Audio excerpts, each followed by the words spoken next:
Some albums don't just entertain, they shake the entire world. From courtroom battles to protest lines, hip-hop has always lived where the fire is hottest, standing up to power, exposing ugly truths, and speaking loudly for the people who were never meant to be heard. We might gain something, but we would never even had that audience had we not said what was real. And the more the system tried to shut it down, the more fearless it became. The records we're about to dig into didn't just cause controversy, they demanded it. These weren't just albums, they were warnings, weapons, and wake-up calls wrapped inside a beat. These are 8 most controversial rap albums ever released. We start at number 8 with Life After Death by the notorious B.I.G. Few albums in the history of hip-hop carry the chilling aura and cultural weight of the notorious B.I.G.'s Life After Death. When it arrived on March 25, 1997, the world was still processing the shock of Biggie's murder. Just a little more than 2 weeks earlier, 16 days to be exact, he was ambushed in a drive-by shooting in Los Angeles.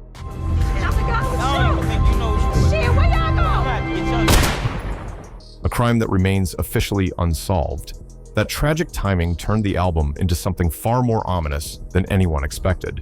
What was crafted as a triumphant return suddenly felt like a self-written obituary.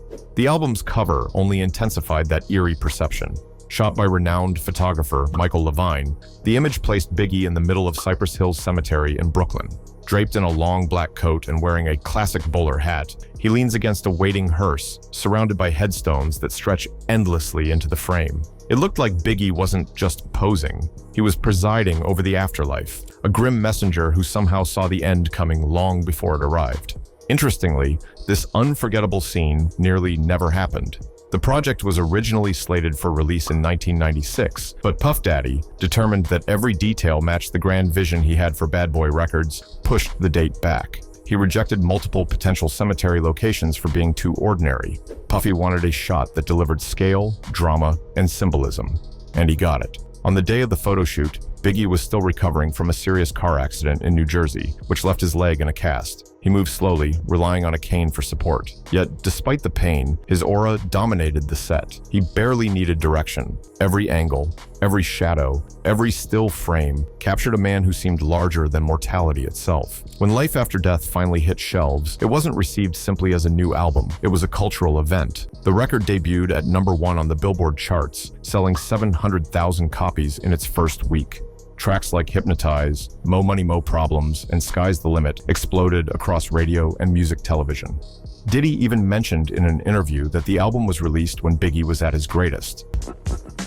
That Life After Death album, that's when he's at his greatest. In the end, the album didn't just extend Biggie's legacy, it sealed it.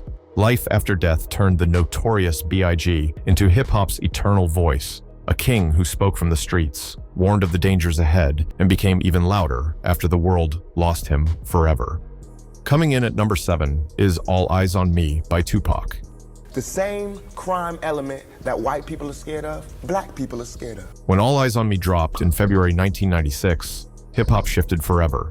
Tupac Shakur had only recently walked out of New York's Clinton Correctional Facility, freed after months behind bars thanks to Suge Knight, who paid more than $1.4 million in bail. That deal pulled Pac directly into the heart of Death Row Records, and his first move as a free man was to create a double-disc album that announced his return with fire, pride, and a chip on his shoulder the size of the rap industry.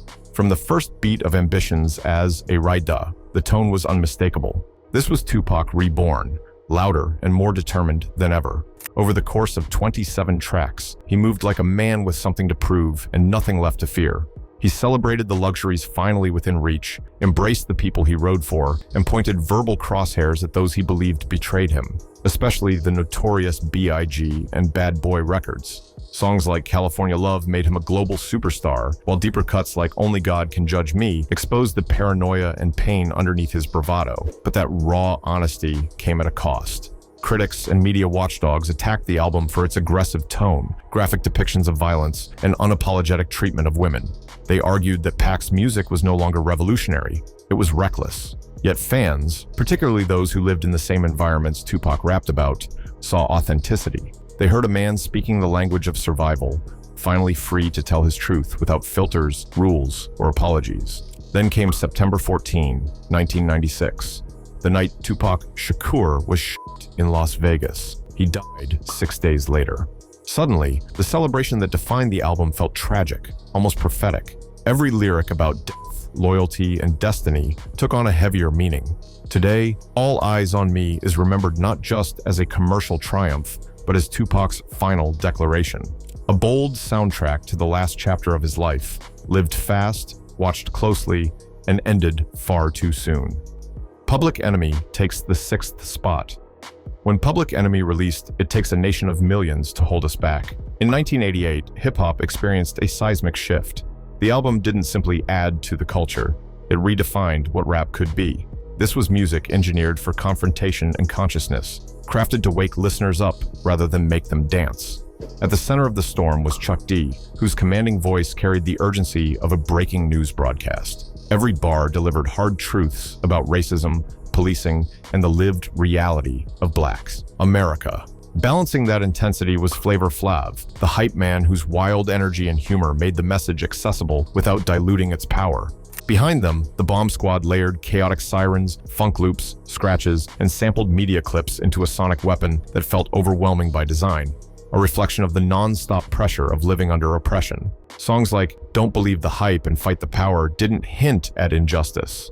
They called it out directly. Public Enemy challenged how the press portrayed black citizens, exposed political hypocrisy, and demanded accountability from institutions built on inequality. They confronted the criminal justice system and refused to soften their message for anyone's comfort. Because, you have the headquarters of racism of the world, and I call it England. The response was immediate and explosive. Conservative commentators branded the group as agitators, insisting their music could spark real-world rebellion. Police unions accused them of spreading hatred against law enforcement. Even major retail chains refused to put the album on shelves, worried about protests or boycotts. It was treated not as entertainment, but as a threat. Public Enemy wasn't just an album, it was a cultural resistance. And hip-hop has never been the same. Number 5 is Yeezus by Kanye West. When Kanye West unveiled Yeezus in 2013, he didn't simply drop another chapter in his discography. He detonated a musical grenade in the center of popular culture. This wasn't the lush orchestration of My Beautiful Dark Twisted Fantasy or the polished soul sampling that built his early fame. Instead, Kanye ripped away every comfort his audience expected, replacing it with harsh electronic distortion, razor-edged synthesizers, and beats that felt like machinery grinding its teeth. This new sound, influenced by industrial music, punk attitude, and minimalist design, instantly became one of the most polarizing shifts ever attempted by a mainstream artist. Longtime supporters weren't sure if they were witnessing evolution or sabotage. But that reaction was the point. Kanye wanted discomfort. He wanted challenge. He wanted noise that demanded a response. And the lyrics? They were even more volatile. On I Am a God, Kanye confronted religious institutions head-on, questioning the boundaries between self-belief and blasphemy. Churches and faith-based organizations criticized the track as spiritually offensive. On New Slaves, he put capitalism and systemic racism under a microscope, calling out luxury brands, racial profiling, and the hypocrisy embedded in consumer culture. It was social commentary sharpened into a weapon, delivered with the fury of someone tired of being politically polite. The media couldn't look away.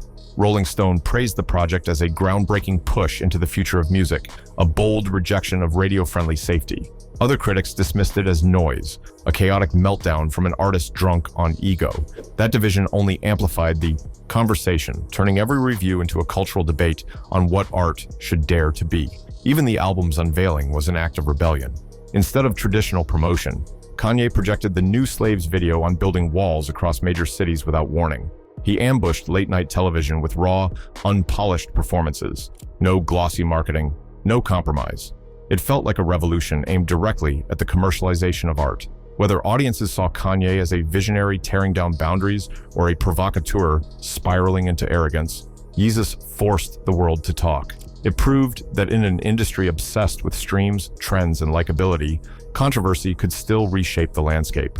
Love it or hate it, Yeezus refused to be ignored. And that's exactly why it remains one of the most influential cultural shockwaves of the decade. Thay Carter, 3 by Lil Wayne, takes the 4th spot. By the time 2008 arrived, Lil Wayne was no longer just a respected rapper. He was widely hailed as the hardest working artist in hip-hop. Mixtape after mixtape had turned him into a cult icon. the guy who could jump on any beat and turn it into a street classic. But when Thaw Carter 3 dropped, Wayne didn't just level up, he took over the entire music world. The album's first major single, Lollipop, immediately became one of the most recognizable songs on the planet. Its hypnotic hook and sensual lyrics heated up radio stations everywhere. But the same qualities that fueled its success also sparked outrage. Parent groups and educators slammed the song for pushing sexually explicit themes to a young audience that idolized Wayne. For critics, this wasn't just edgy content, it was irresponsible influence. Then came A Milli, a track built almost entirely around Wayne's freeform flow. He spit punchlines stacked with double and triple meanings, wild metaphors, and blunt references to especially codeine syrup. During that period, whispers about Wayne's own lean consumption were widespread, and many felt the music was glamorizing addiction rather than warning against it. Analysts and media voices accused him of turning destructive behavior into a status symbol. Yet Wayne's supporters saw something very different, a creative genius, refusing to dilute his truth. To them, his lyrics reflected the reality of Southern rap culture: messy, daring, emotional, and brutally honest. Whether he was flexing his lyrical acrobatics or revealing the darker corners of his lifestyle, fans believed every word was authentically Wayne. On the business side, the album made history. The Carter III moved over 1 million units in its first week, a milestone rare even in the pre-streaming era, and nearly impossible afterward. Wayne's quirky punchlines, signature rasp, and swaggering charisma turned him into a global superstar, leading to award stages, late-night TV performances, and endless headlines. But the larger significance of Thaw Carter 3 goes beyond plaques and accolades. It signaled a major cultural pivot.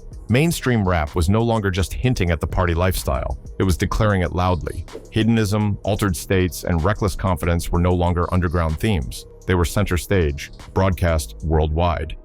Next, at number 3, is Body Count by Ice-T. In the early 1990s, Ice-T was already one of hip-hop's most polarizing figures, a pioneer of West Coast gangster rap, whose lyrics painted vivid portraits of street life and police conflict. But in 1992, he ignited a national crisis that stretched far beyond music. With the release of Body Count, his hardcore rock-rap crossover project, Ice-T fired a direct shot at authority, and the explosion reverberated through the highest levels of American politics. At the center of the uproar was Cop Killer, a track fueled by the rage and fear that Black communities felt in the wake of police violence, particularly after incidents like the beating of Rodney King. The song was unapologetically confrontational, channeling the perspective of someone so fed up with brutality that retaliation seemed like the only remaining language. Ice-T insisted it was protest art, a reflection of the anger millions were already feeling. But for those in power, it was a direct threat.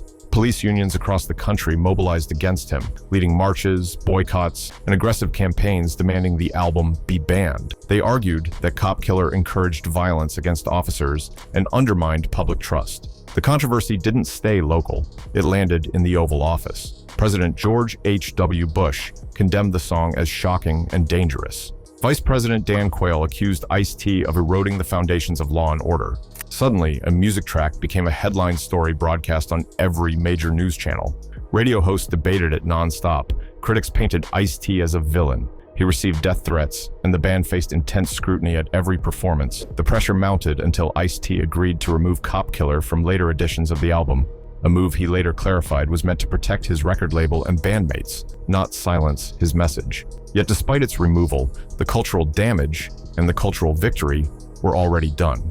Supporters praised Ice-T for daring to speak uncomfortable truth to power and refusing to soften his stance on police misconduct. They argued that Body Count exposed the very system trying to silence him. To its detractors, the album marked rap stepping over a moral line. But to its defenders, it proved something far more important. When hip-hop challenges real-world authority, the response can come swiftly, and from the very top of the nation. Second on the list is Get Rich or Die Tryin' by 50 Cent. In 2003, the hip-hop landscape was forever changed by the arrival of a new kind of rap, superstar 50 Cent, a man whose life story sounded more dramatic than any Hollywood script. His major label debut, Get Rich or Die Tryin', wasn't built on imagination or exaggerated bravado. It was a memoir set to booming beats, written by someone who had survived a world that many only rapped about from afar. At the heart of the album was a story of endurance. 50 Cent, born Curtis Jackson, had grown up in the unforgiving streets of South Jamaica, Queens. He hustled, he fought, he gained enemies, and eventually, one of those enemies tried to end him. He was 9 times, including once to the face, an ordeal that might have ended another man's life and career before they ever started. But instead, he healed, sharpened his ambition, and stepped into the studio with scars that became part of his mythos. That reality bled into the music. Tracks like Many Men, Wish Death, pulled no punches about mortality and revenge. In Day Club became the soundtrack to nightlife across the globe, while simultaneously stirring accusations that the album was glorifying the very violence that nearly killed him. Critics warned that mainstream music was now turning real-world trauma into entertainment. Parents and community leaders pointed fingers at lyrics they believed encouraged criminality and gang culture. But fans, especially those who had walked similar paths, celebrated the authenticity. They heard survival, not celebration.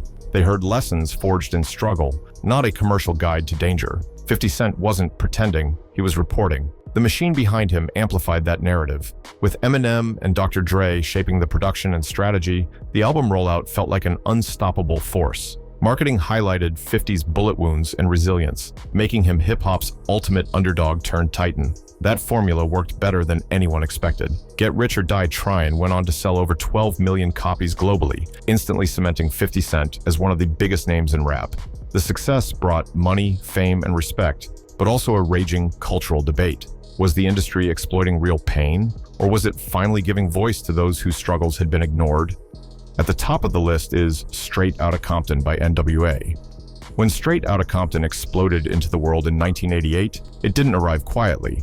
It kicked the door off its hinges and demanded the entire nation pay attention. NWA, Eazy-E, Ice Cube, Dr. Dre, MC Ren, and DJ Yella weren't trying to fit into the music industry. They were broadcasting the reality of South Central Los Angeles with the volume turned all the way up, and America had no idea how to handle it. In the album, they had a song called The Police. We had a song called Police, that was the song. A track that poured out years of rage over racial profiling, unlawful stops, and abuse from officers who treated black neighborhoods like occupied territory. The song spread across the country like wildfire, and authorities panicked. The FBI sent a formal warning letter to Priority Records, accusing the group of promoting anti-police sentiment and potential violence. Police departments across America protested, and officers even refused to provide security at NWA concerts. The tension reached frightening levels during a Detroit performance, where local police walked off duty after the group defied orders and performed the track anyway. And then we saw the whole Detroit Police Department rush the stage. The show was forced to shut down mid-performance, turning the night into a chaotic standoff between hip-hop and law enforcement. It was one of the first times in history that a rap group faced direct federal and local policing pressure simply because of a song. Politicians and television hosts reacted like the world was ending. News broadcasts described the album as a national threat. Commentators painted NWA as the soundtrack to rising crime and urban fear. They claimed the music was corrupting youth and encouraging rebellion against the state. But to the communities NWA represented, Compton, Watts, and countless similar neighborhoods across the US, this wasn't rebellion for entertainment. It was testimony. It was truth. Finally, someone was saying out loud what they were forced to live with daily: harassment, violence, and survival under a system aimed against them. NWA gave a microphone to the voiceless, and those voices shook America awake. These 8 albums didn't just push boundaries. They erased them. They sparked protests, ignited political battles, and forced the world to confront uncomfortable truths. And whether critics called them dangerous, irresponsible, or genius, one thing remains undeniable: they changed the culture. From coast-to-coast outrage to headlines that shook the halls of power, each of these records proved that controversy isn't a side effect of hip-hop. It's part of its DNA. So now the real question is, which controversial album do you think had the biggest impact? And did these artists go too far, or not far enough?